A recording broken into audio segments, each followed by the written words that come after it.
The other day it was dreary outside and I had only one appointment on my calendar, and what that meant was that I had to really hit the day running in one direction, which was getting to the church office and tackling some office work that had piled up over the holidays.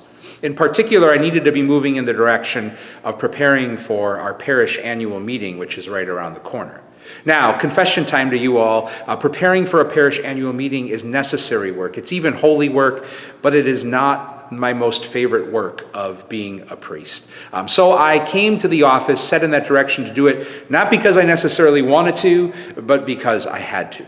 And in the course of a very productive day of doing that, a parish member stopped in to drop something off. And she had her young grandson with her, whom she was watching for the day.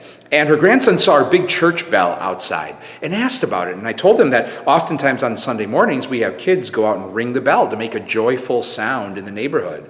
And then I asked him, I said, would you like to ring the bell? We can do that today. We can wake up the neighborhood. And at first there was a little trepidation, and then his eyes got wide and there was a curious smile that came across his face. And he nodded his head yes. So I got the big pole. It's a feat. And we attached it to the bell, and we both grabbed it and started pulling it to get some momentum going. And all of a sudden, we made a joyful sound in the neighborhood. And he was so excited and awestruck by being able to do this. And it was contagious. I was just watching his joy and awe and wonder. And suddenly I found my life on this dreary day spun into a whole new hopeful direction of joy myself. And I went back down to the parish office and was back to working on preparing for the annual meeting when my wife, Christy, called to check in about something. And she's like, you seem really happy. Like, are you working on the annual meeting stuff? And I was like, yeah. And then I told her about this great experience I had in the morning thanks to the joy and awe and wonder of a child. One of the stories we entered into at the end of the Christmas season is Matthew's telling of the Epiphany story, when the Magi are led to pay homage to the Christ child by a star.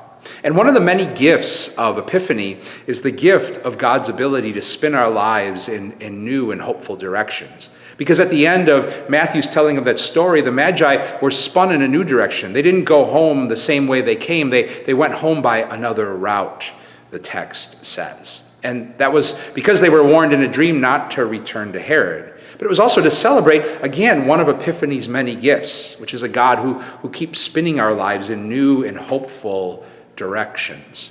And within that is a holy invitation to pause and pray and reflect on our own journeys and where we experience that gift. Maybe in some big ways, when our lives were spun into a new direction by a proposal, or by news that we were going to become parents, or by adopting a dog, or by getting a new job offer. Or maybe it's smaller ways, but incredibly meaningful nonetheless, like when a dreary day is spun in a new and joyful and hopeful direction, thanks to the random act of kindness of another, or just the joy and wonder and awe of a child.